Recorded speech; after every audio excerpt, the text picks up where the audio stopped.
এই দুই দলের মধ্যে সর্বোচ্চ গোলদাতাকে এই দুই দলের ভেতরে, এবং এই ম্যাচে কার পা থেকে গোল আসবে বলে আপনি এক্সপেক্ট করছেন?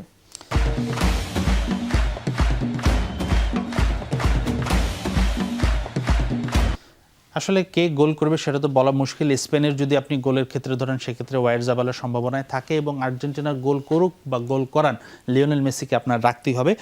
আর্জেন্টিনা এবারে বিশ্বকাপে সর্বাধিক গোল করেছে, তাদের দলে গোল করার ফুটবলারদের সংখ্যাও বেশি হবে। আমরা একটু দেখাতে চাই দুই দলের এখন পর্যন্ত টপ স্কোরার করা।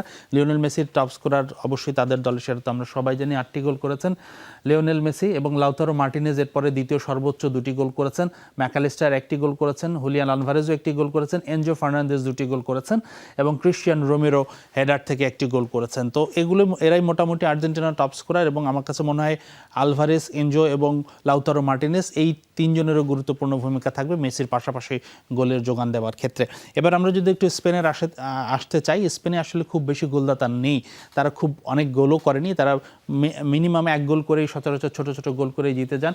আমি যেমনটা বলছিলাম 7 ম্যাচে 5 গোল করেছেন মিকেল ওয়াইয়ারজাবাল, এবং লামিন ইয়ামাল 1টি গোল করেছেন, পেদ্রো পোরো 2টি গোল করেছেন, এবং ফ্যাবিয়ান রুইজ 1টি গোল করেছেন।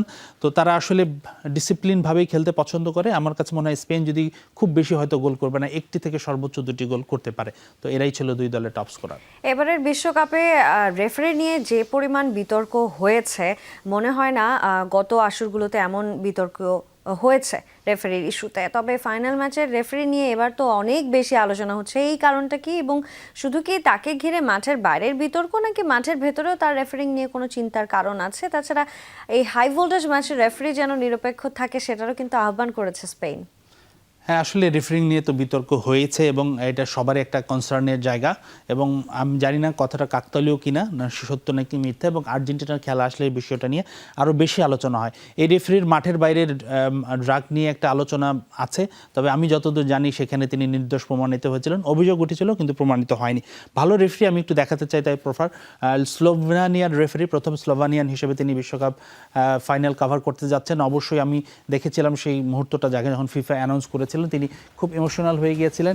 এই রেফারি কিন্তু খুব এক্সপিরিয়েন্স, তিনি ইউসিএল ইউরোপা লিগের ফাইনাল কভার করেছেন, তিনি যেহেতু ইউএফএ জোনের রেফারি, এবং ইউরোর সেমিফাইনাল করেছেন। তো অর্থাৎ তার এক্সপিরিয়েন্স নিয়ে কোনো ডাউট নেই। এই বিশ্বকাপে তিনি ব্রাজিল মরক্কোর যে প্রথম ম্যাচটি ছিল সেটিও করেছেন, এছাড়াও আরও 3টি ম্যাচ পরিচালনা করেছেন। এটা তার এবারের বিশ্বকাপের 4র্থ ম্যাচ হতে যাচ্ছে।